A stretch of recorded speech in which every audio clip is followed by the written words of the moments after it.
So how to download and install good lock for your any Samsung F series and M series not allow good lock.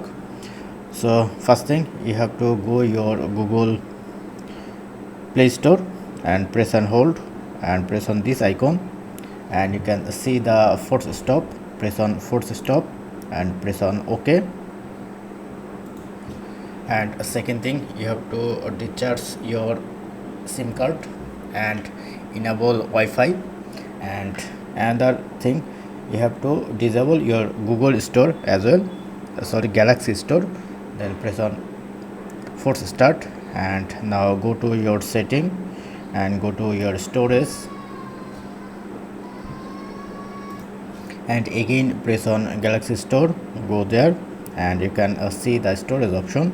Just clear data, clear all data, delete.